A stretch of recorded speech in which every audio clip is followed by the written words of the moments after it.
let's go back and talk about the Galerkin concept again in the context of just solving a dynamic programming equation. So I'm going to get to TD learning.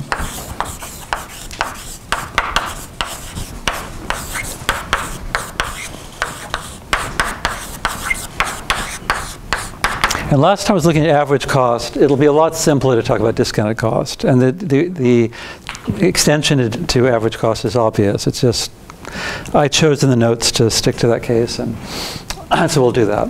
So we've got a cost function.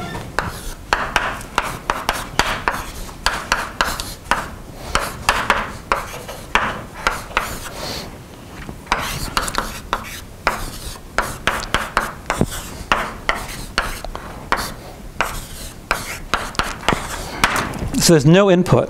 So we're just trying to solve a dynamic programming equation for just a Markov chain. And we want to estimate or approximate.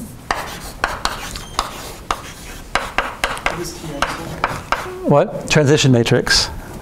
Yeah.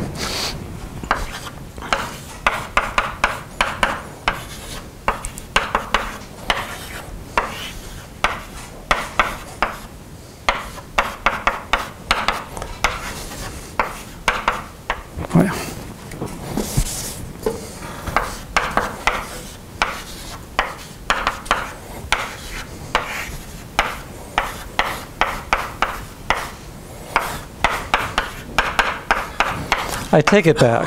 There is a mathematical reason for first looking at the discounted cost case. Is that the value function can be written as the expectation of a random variable. Okay. And in the average cost case, that's much trickier. We've seen that, but it's trickier. Okay. So this solves a DP equation.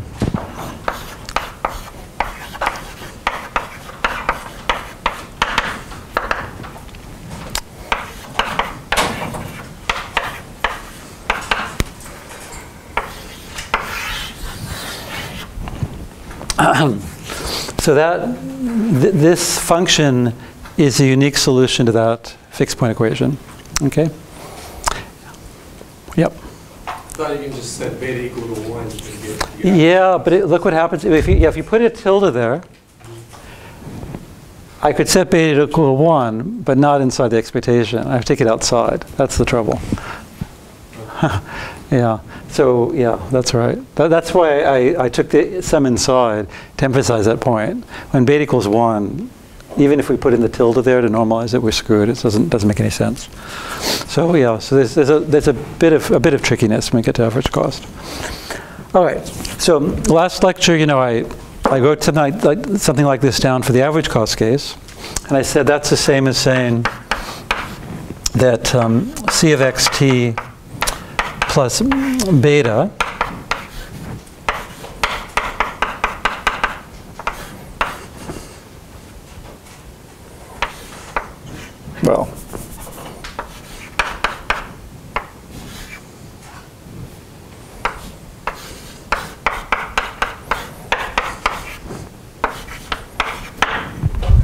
right? So whenever you write pH, it just means a conditional expectation, and ft means all the past. Okay, of course we know it's a Markov chain, so we don't need a condition on all the past. But the reason for writing it this way is because we want to play this Galerkin trick.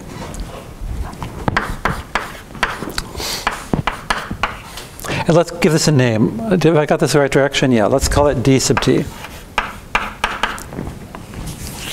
I think I used uppercase last time. But anyway, dt is this temporal difference. The fact that there's a minus sign is what is the source of that name. It's pretty funny. So that being 0 is the same as dt times any zeta t equals 0 for all bounded zeta t,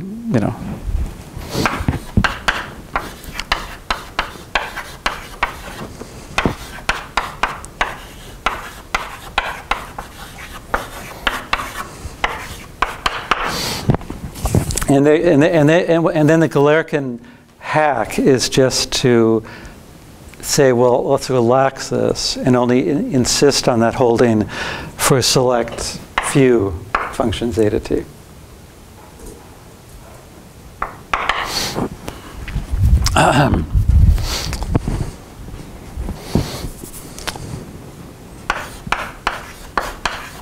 It's worth doing this twice.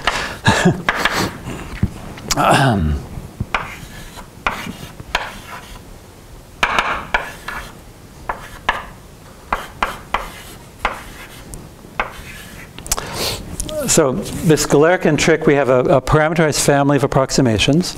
And again, I've given you examples. Like the speed scaling model, we know a lot about what the solution to, well, at least in the average cost case, we know a lot about the solution to this equation. And so we can use that to construct a basis of approximating functions. And we also have a D of these functions.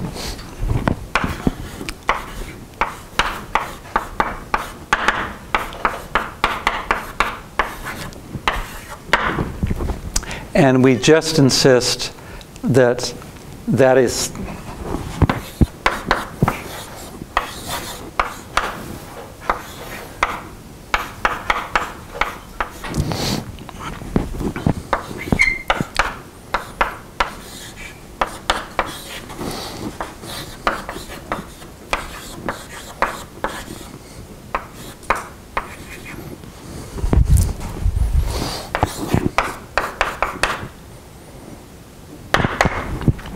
okay, so the goal is to, we now plug in our approximation here to define dt theta.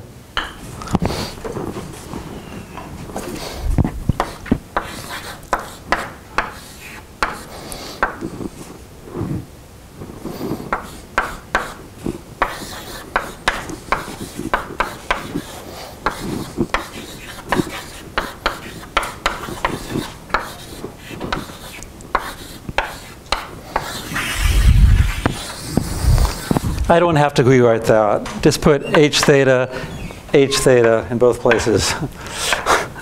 Okay, and that's it. All right. So when I've taught this course before, I've blown this off because it seems so stupid, you know. And the motivation for doing this seems like so hokey. But over the last year, I just have been. My opinion has changed that this actually works really well a lot of times. I don't know why. I cannot tell you why. There's no theory to explain why. You know, there's a little tiny bit of theory to explain why. So I'm spending a lot more time explaining this than I ever have before, just because of recent experiences, really. And yeah, and this is what people do. I mean, when people apply. You know, these reinforcement learning tricks, that is the main machine that's used, even though it's you know, really, really weak in a notion of fit.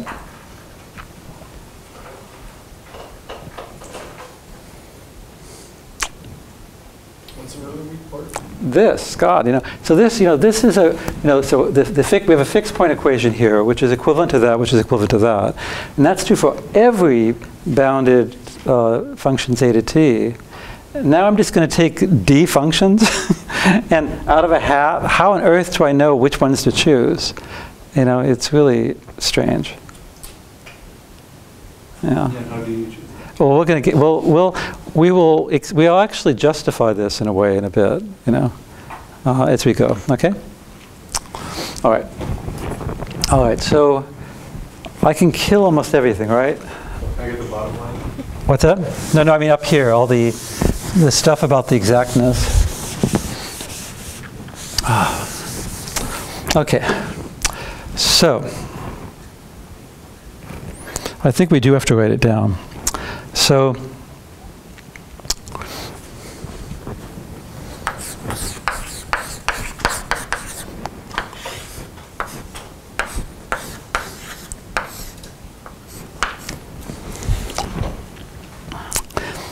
I will have to write this whole damn thing down.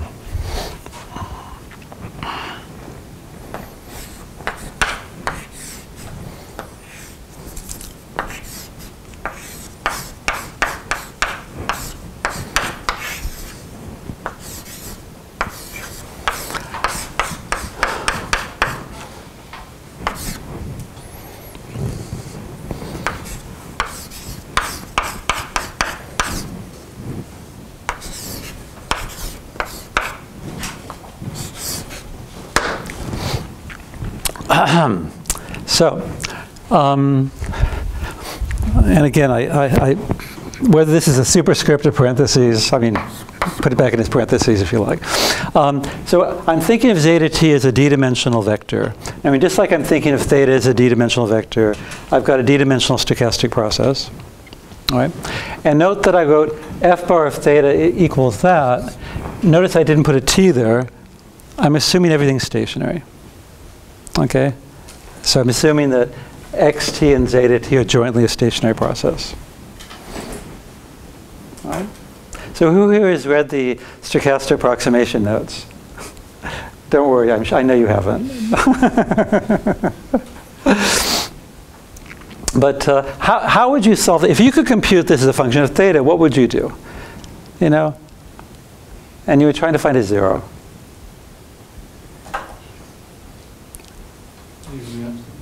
Yeah, Newton-Raphson, or successive approximation. Okay?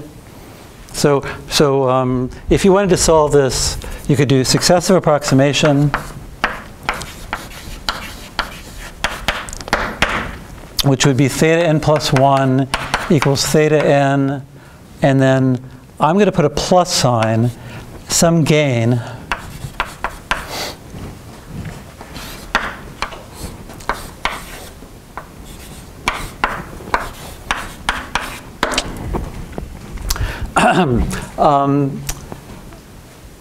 so alpha n, yeah.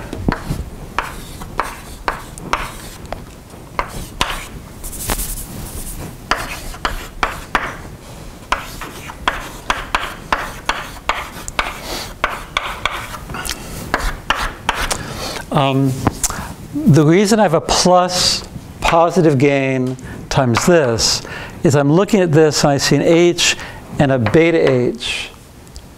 And that's how I remember that this is sort of like a negative term in a way. If the Markov chain doesn't jump around too much, then xt and xt plus 1 will be pretty similar. And so there's like a negativity here in a way. Sort of. And I'm thinking of theta times this negative term. So when theta is positive, I know it's a vector. I'm just trying to think, how do I memorize where to put the sign? So why did I call this dt and not the minus of this dt? It's because of the fact that there's something negative about the difference. I don't know. Well, it'll become clear as we go along, okay? When we actually go down and look at the more specifics, it'll be clear what I'm saying. Okay, so that was not your suggestion. The suggestion here was to use Newton-Raphson.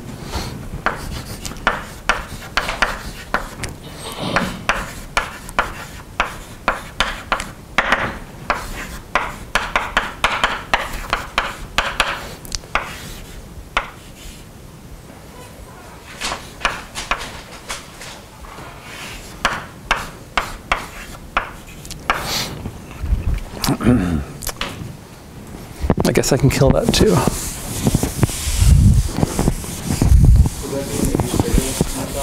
Maybe so. Let's see where. The minus 8. Yeah, I forgot the. No, wait, where? The right. Oh, wait. The top line right there in your hand. Oh, yeah, I forgot the theta there. Thank you. Yeah. Yep. Can you repeat what you said about this positive gain sequence? What does that refer to? Oh, it could be a constant. I mean, normally in successive approximation, you take a small constant and go, you know. We're going to get into this in a stochastic case. I'll tell you all the details. But it might just be a constant positive number. And here, this is really important. It's the negative of the derivative, you know.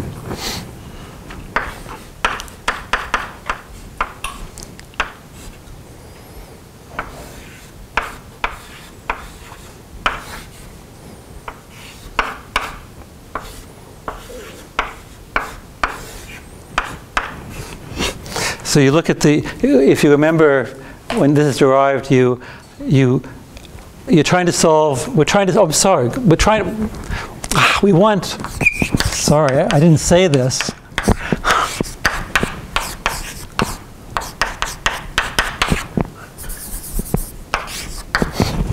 I should have said this loudly. Remember, our goal is to make this 0. I wrote it down here, but you know, that expectation is the ith component of f bar of theta star. That and that are the same thing. d theta is that. That's the definition of d theta, okay?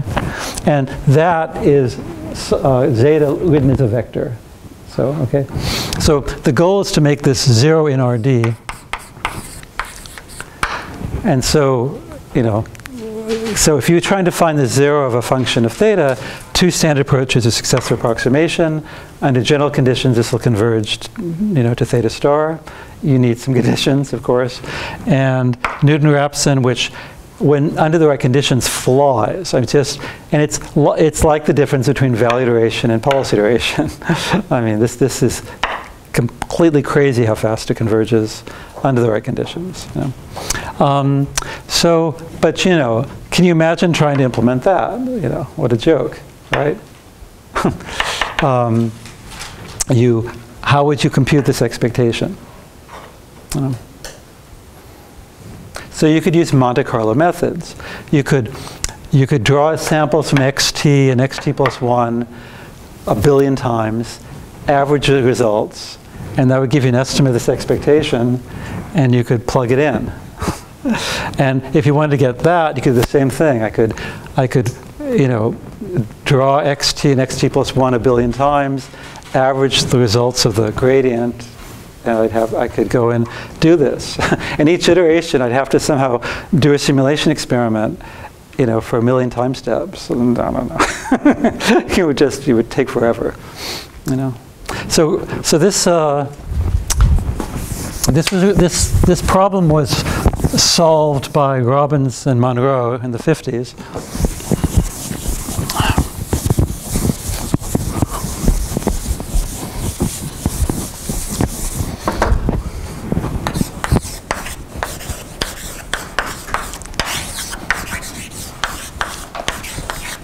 There's no E at the end, is there? It's just Monroe like that. I think that's great. Yeah, in the 50s.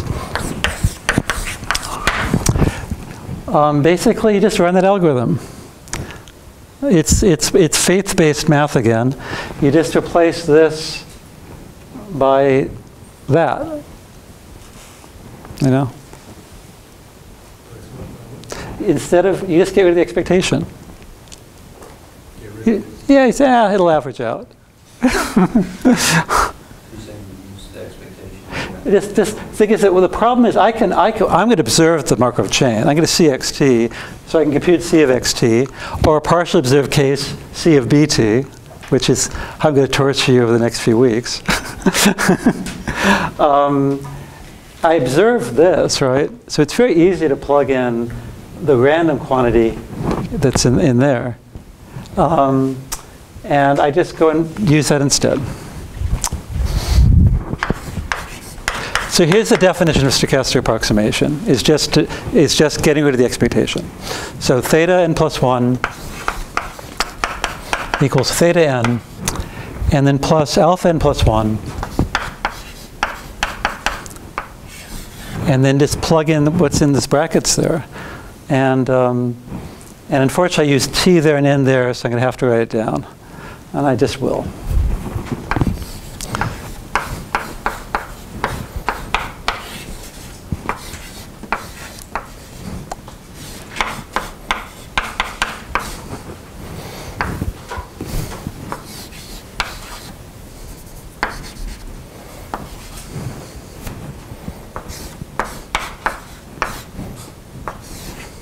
I don't need the bracket, do I? Yes, I do.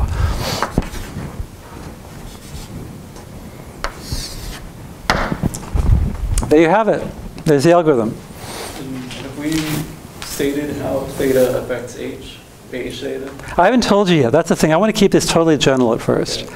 You know what I mean? So, you know, and so we're not going to get any convergence results unless we put some structure on this, you know. And so I'll get to that, yeah. And you know, when H is a linear function of theta, things are crystal clear and trivial, you know what I mean? I'll get to that.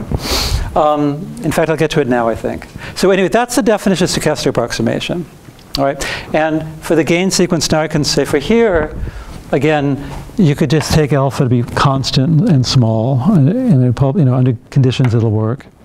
But here, we need special conditions. So the conditions on alpha, again, alpha n is non-negative.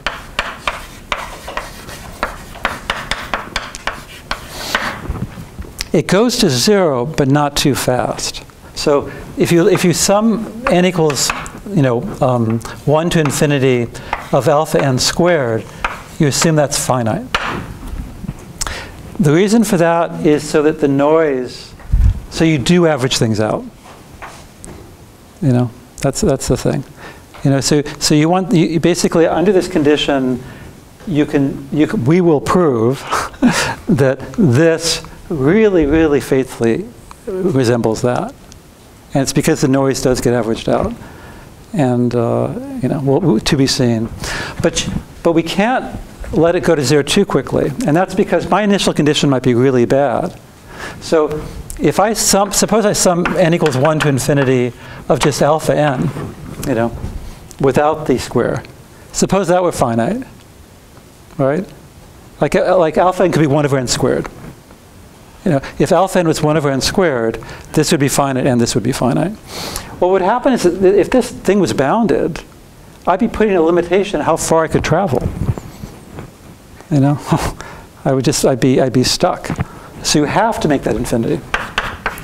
And that's it. Those are the two conditions. One so you can reach any place you can possibly reach, and one so you can make sure you kill the noise.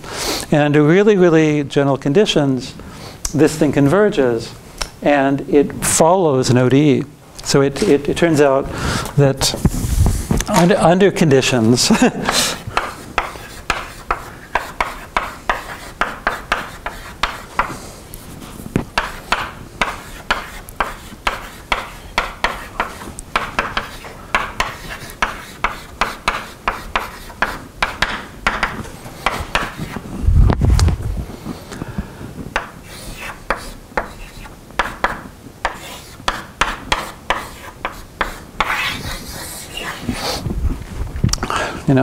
so this is really meant to be an approximation of that, Almost surely. Yeah. Well, no, this is deterministic. Now these two guys really, under general conditions, if alpha is very small, then this looks like this, all right?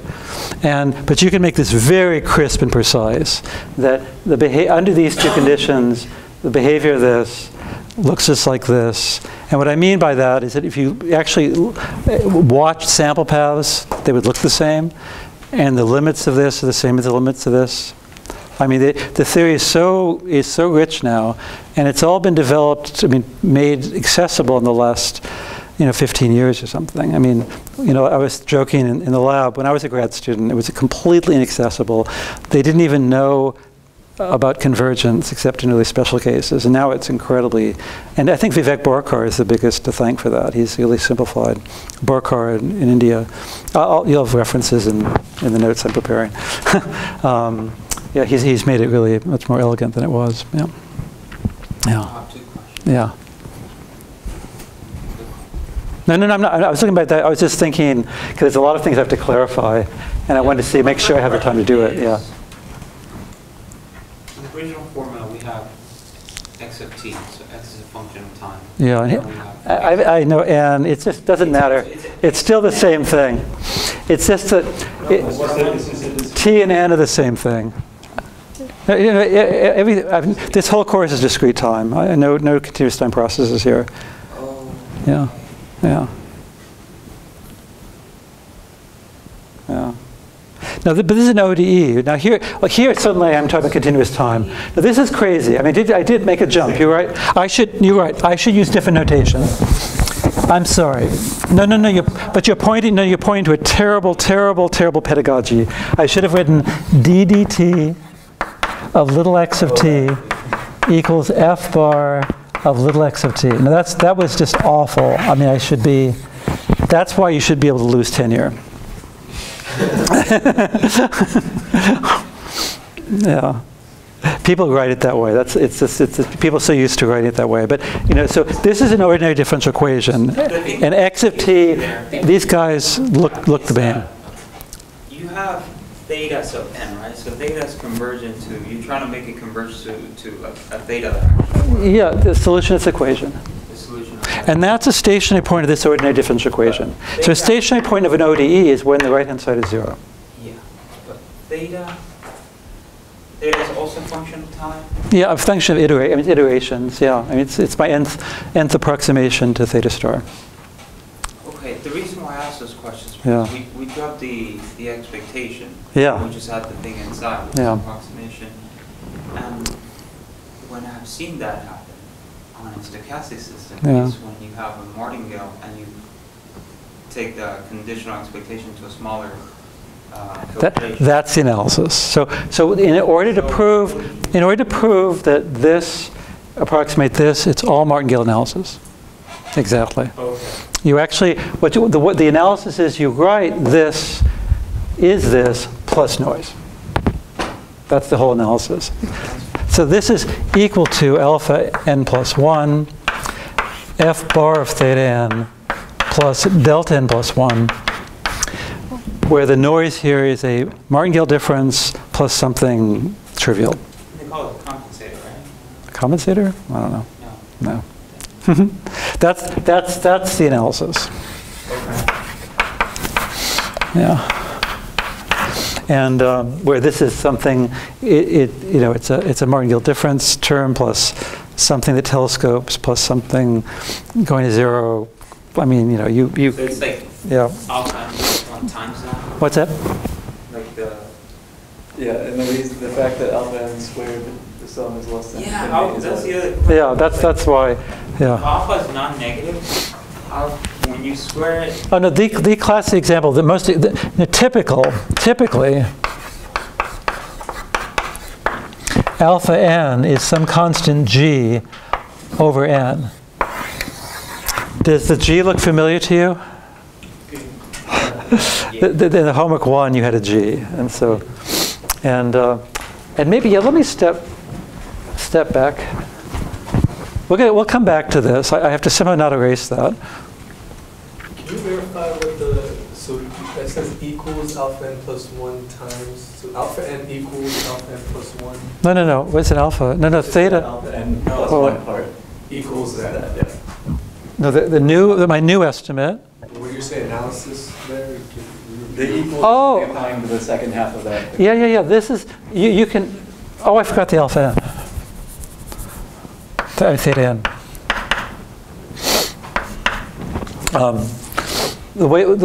Basically, this is a definition of delta bar. I define delta. I define delta n plus 1 to be this minus this.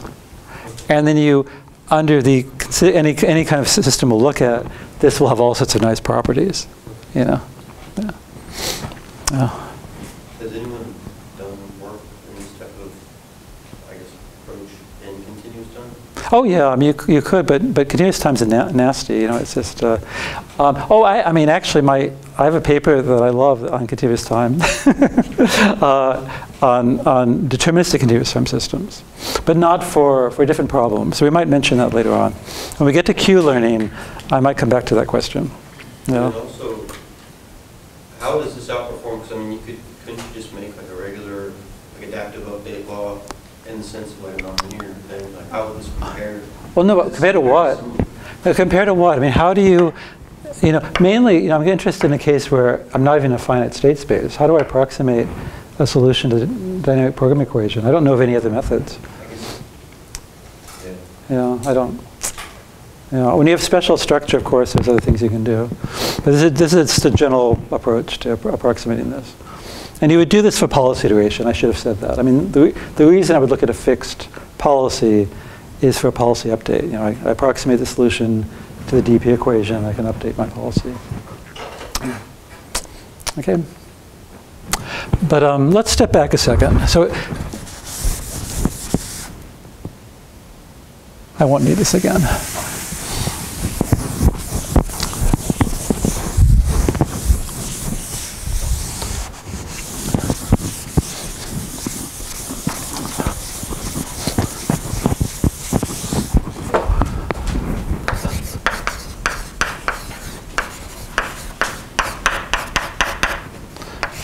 So in assignment number 1, you had a much simpler f-bar. Your f-bar was just, I didn't bring it with me, the notation, but doesn't matter. My f-bar of theta was just equal to the expectation of n sub t. And was it Markov or ID? I've forgotten now. I'm sorry. I forgot to bring this with me. You've got it with you. Fantastic. I think it says Markov. Okay, cool. It doesn't matter though. Let's think it's Markov. So yeah. So let's. Can I get rid of that n? Sorry.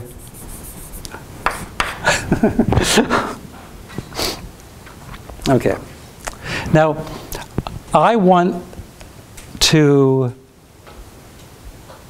No, I want it to be 0. So I forgot that, sorry. In the homework, I was trying to find the mean of a random variable. So theta star equals the mean of xt. All right, if that's 0. No? Yes, I got a little confused for a second there, but you're all with me, right? Now, I told you in the homework you could do this. I didn't say it, the theta t plus 1. Let's go back to n's, as I did there.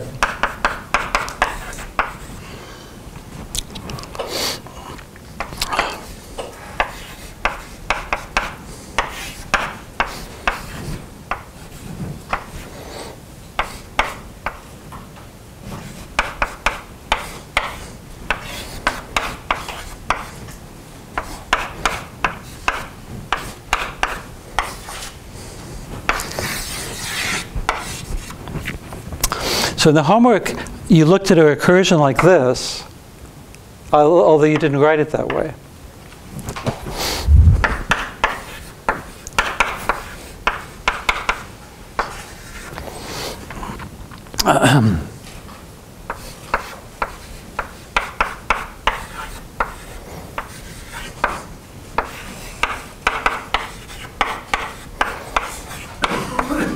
I got it. And I asked you to simulate this recursion for various values of g. Okay? All right. So we have exactly what you did in the homework was exactly stochastic approximation in a very, very simple case where the function f was just a random variable, you know, minus theta. All right. And the theory in the Robinson-Monroe can be used to prove consistency for any g positive. It's always consistent. You know. So theta n always converges to the mean.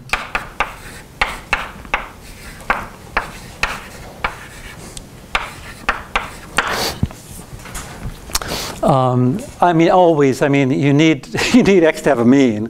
I need to know what I mean by x. You know, I'm going to be looking at a case where xt is a stationary Markov chain, something like the homework. Okay. The problem is the variance. You know, so in the homework I talked about the variance.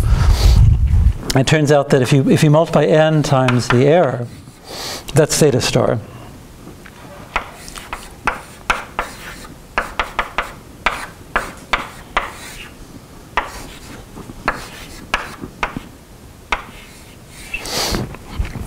That's gonna converge to some number that depends on g.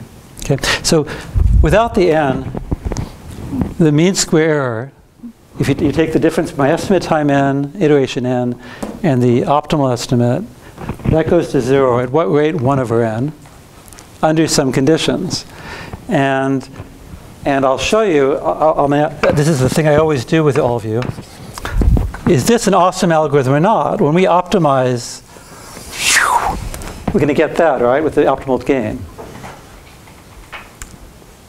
All right? So you're going to do a histogram, and you're going to look at it and you say, my God, I got it dead on right. Well, not if theta star is here. Yeah. So the mistake people make in using these algorithms is that they could do a run, and they say, "My God, it's perfect. It's converged." And they do another one, it's consistent. They do another one, it's consistent. They say, "Well, I did it." They publish a paper, and they think they, should win some sort of award. But high variance often just means it gets stuck, And so when you see a very flat trajectory, most likely you're in trouble. When you optimize G, it actually is pretty volatile in time. And what's amazing is it's equal to infinity for G less than or equal to a half. So small gain will always kill you. So it's finite for any big enough G, but G less than or equal to half, it blows up. The variance blows up. And G less than or equal to half is when you see this beautiful behavior. What are some dangers of taking G too large? It blows up linearly, it turns out. So if you graph it,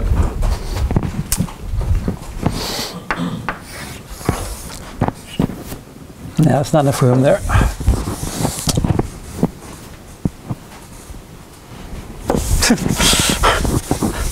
There's not much information in that plot.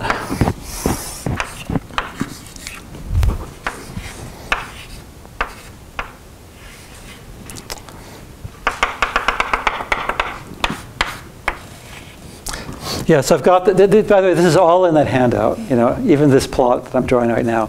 But there's an asymptote here, it blows up at G equals a half, and then it comes crashing down. And who's read the homework and can tell me where the minimum is? 1. Yeah. So the optimal gain is 1. And it's because when G is 1, this just becomes a standard Monte Carlo average.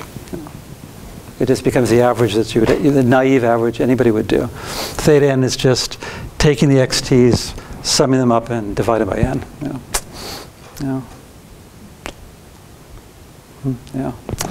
So that's the best thing. So yeah, this grows linearly. It's because there's an equation for the variance in the notes, and you can easily see that it grows linearly for large enough. You can even get a formula for the slope. All right. Okay. That answers that. And so a lot of you did do as I'd hoped, thought that the best G was a small value. So I was trying to trick you. And we'll have to explain it coming up. All right, so back to this, unless you have questions. Is this G equal to 1 just for this case? Yeah, well, it has to be, because you can imagine, I could always scale this up. You know what I mean? There's no finding the optimal alpha here. The optimal G here is an open question. Because you'd need to know a lot about this. But finding the optimal matrix gain we'll explain that. That's easy. That's really, really fun. Yeah.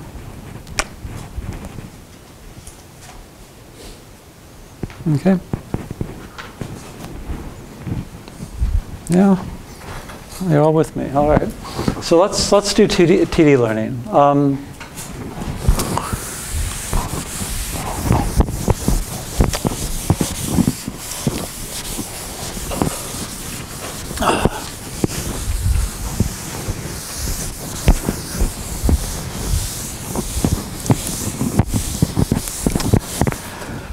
At least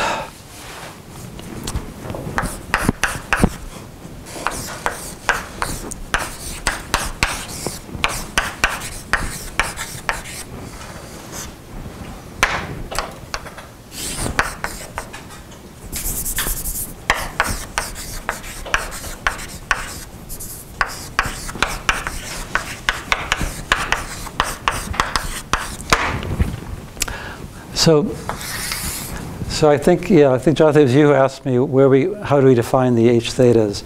So one thing you might do is take a linear function class. I have basis functions.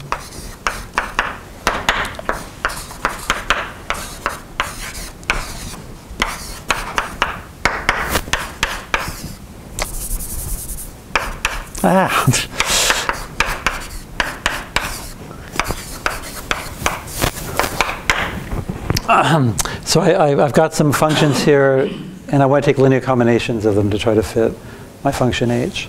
And so I can write h theta of x in two different ways. I can write as theta transpose psi of x.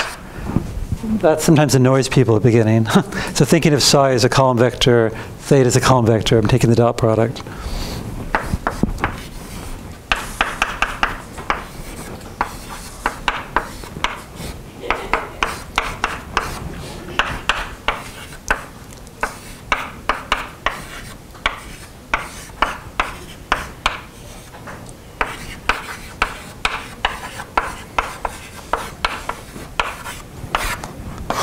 And again, as I said last time, if I was looking at that speed scaling model, I already know, for the average cost case, I already know it's something like x to 3 halves.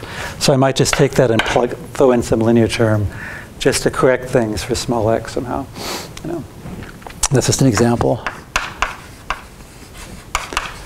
And I can tell you it just is amazing how well this works for that example, how fast it, how nice it is. Well, I mean, there are variance issues, but yeah. All right, so if I do that, so I have to tell you two things. So in designing these algorithms, I have to tell you what's my function class, and it should be based on, hopefully it's based on some intuition about the problem. Luckily a lot of problems, this is convex. X is an Rn itself, and this is a convex function of that. So you take some family of convex functions, maybe their growth rate and some structure. But then you have to choose these functions here, and nobody knows how to do that. I mean, what the hell are you going to do? So TD lambda, as I said before, you do this crazy thing, is you define zeta n, you define it as follows.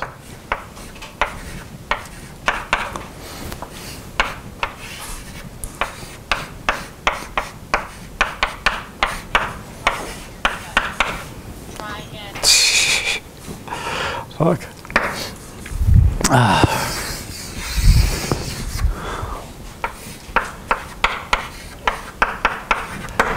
So this is what they did. So in the TD learning algorithm, they took so psi is a d-dimensional column vector, right? And I said that this guy here also is going to be a d-dimensional column vector. And so all you're doing is you're taking the basis vectors and you pass them through a low-pass filter. And except for I put this in the wrong place. Hold on. Wait, what did I do wrong? No, this is wrong. Excuse me.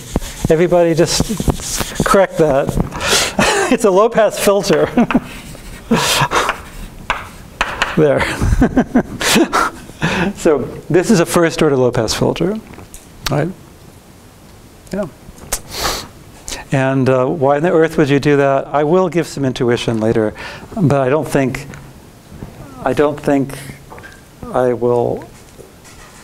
we should do it today. So you can justify this after the fact, but for now it's just a stupid hack. And the motivation I think there was just to get a stable algorithm. And basically by making these vectors here, which are called eligibility vectors,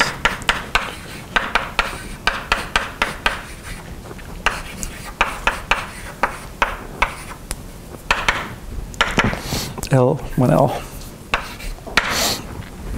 By somehow making the eligibility vectors aligned with psi in some sense, my intuition about positivity makes sense. Because I've got a psi hiding here in the h theta multiplied by zeta. There's an outer product there which looks something like a positive matrix. You can justify that, and it makes the thing stable. Yeah. So here the n represents time index or iteration index? What do you care? Well, I'm just wondering, so we're defining the process as this is how it evolved in time? Yeah, so we've got our algorithm now. So basically, no, but that's the thing, is I've specified TD learning. So definition, TD lambda algorithm is this recursion, and I'm only defining it right now in the linear case, okay, in which the h theta n's are given by that, you know, and the eligibility vectors are given by that definition. That's it, you know, and it converges. You know, this will always converge under the most simple conditions. What you need is uniqueness of the solution. So the condition for convergence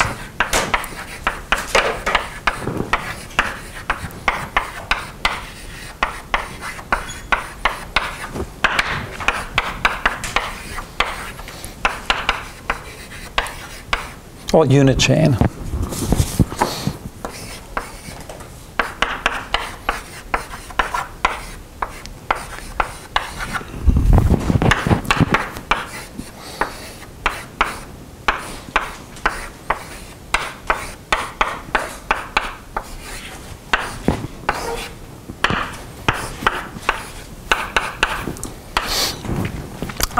So this outer product. So C is a column vector, C transpose is a row vector.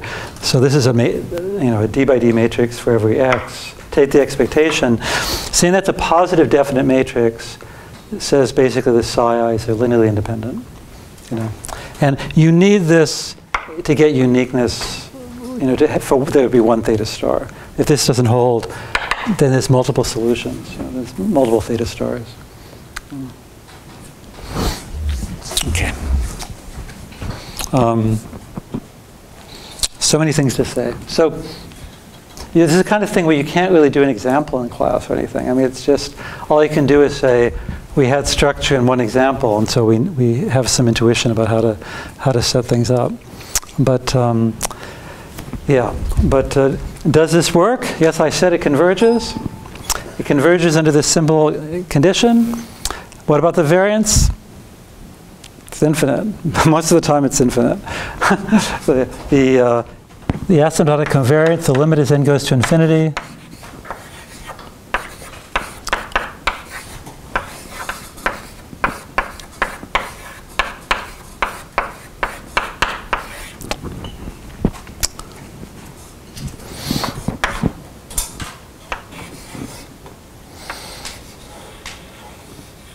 Well, shouldn't call it, I'm just going to call it sigma.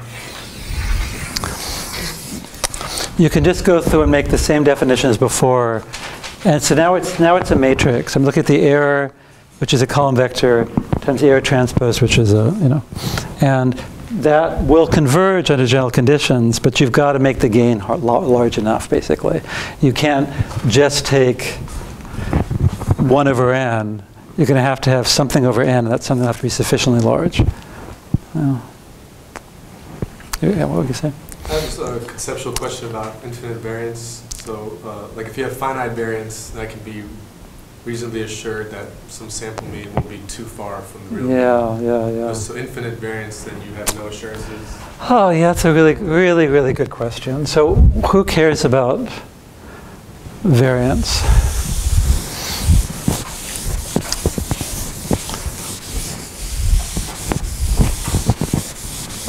So, in fact, there's more. So, there's actually a center limit theorem.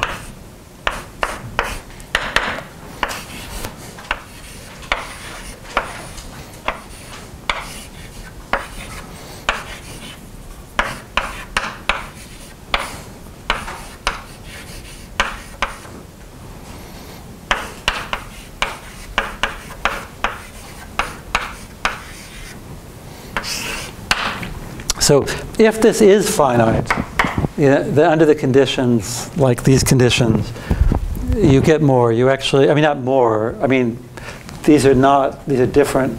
They're consistent, but one doesn't imply the other. So it turns out that you get this, and you get that this converges to a Gaussian density.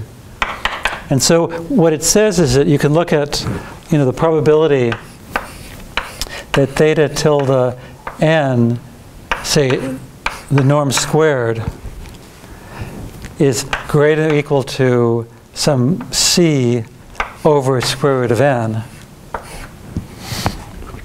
A probability like that is the same as saying that that is greater or equal to c. And that will converge to the probability that norm of w squared is greater than c. As n goes to infinity, where W is Gaussian with that covariance.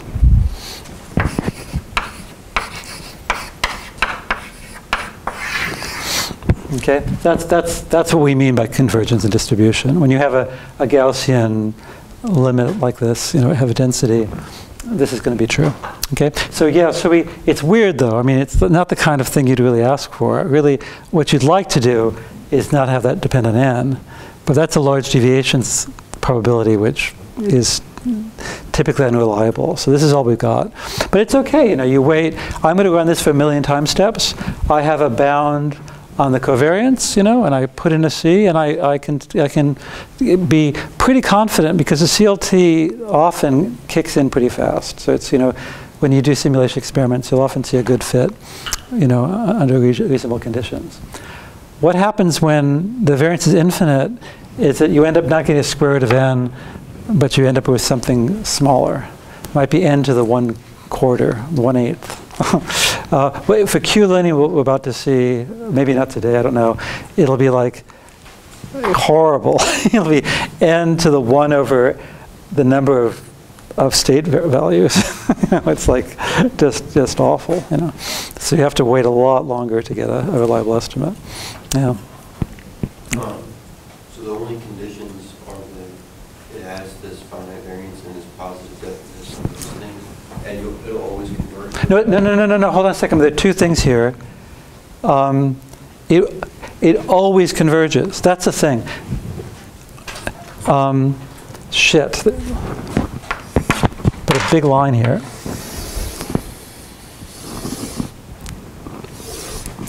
I'm sorry, not there. I went too far. Oh, I see what you're saying. No, hold on a second. Yeah. It looks like things are mixed up here. I just want to make sure there's a big break here. So, theorem 1, under unit chain condition and this non-degeneracy condition, you know, that just makes sure that there's a unique theta star. That's all that's doing. You have convergence. And as long as you have those two conditions I wrote it before, that the summation of alpha n is infinity, the summation of alpha n squared is finite, you get convergence. The conditions are so mild, it's incredible. That's theorem 1. What's that? What? Regardless of the distribution of, I guess. No, yeah, that's all I said. It's a Markov chain that's unit chain. I guess in my head, I'm assuming it's finite state space, because if it's not, then I'll have to give you more conditions for a finite mean. So you get convergence for only under minimal assumptions on everything. No. Convergence just means it converges. I mean, it means that theta n converges to theta star, period. Yeah. The second result is really fragile. So I'm not giving you a very formal statement here. The second statement is for this gain, for the second result I have to specialize. For this gain, then I can talk about this, and it'll converge to. I mean, we'll get the CLT. Yeah. So it's all made very precise in the notes. I'm not being as precise here. Yeah. But this is for again.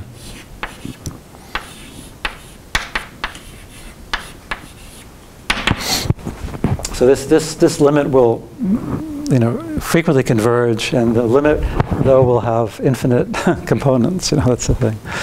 Yeah. But if you make G big enough, it'll be finite. You crank it up large enough. That's what's really wild. You make G large enough, eventually this will be finite. It'll be huge. Yeah, so there's a problem there. What was theta tilde? Oh, it's the error. I mean, you know, Go to 0. yeah, that's what we mean by converges. By convergence, I mean theta of n does converge to theta star. So why doesn't that limit go to 0 then? What's that? I'm multiplying by n. Oh, yeah. Well, first of all, saying that it converges, I'm saying it converges with probability 1. That doesn't imply mean square convergence. But you do get mean square convergence for this model. Okay, and so that actually goes to 0. And because of this, we know the rate's 1 over n. You know, so under For G large enough. You know, as long as this is finite, it says that this converges at rate 1 over n. Yeah. All right, so it's 3 o'clock, so we should take a break, because otherwise, it's, it'll overload. And that deserves a photograph. Luckily, it's being filmed. Oh my God, there's a lot of data there.